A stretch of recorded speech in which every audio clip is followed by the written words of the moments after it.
ओम भद्रं कर्णेभिः शृणुयाम देवाः भद्रं पक्षेमाक्षभिर्यत्राः स्थिरैरङ्गैः सुष्ठुवांसस्तनभिः व्यशेम देवहितं यदायुः।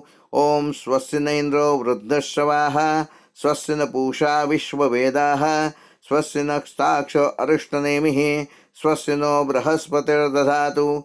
ओम शांति शांति शांती।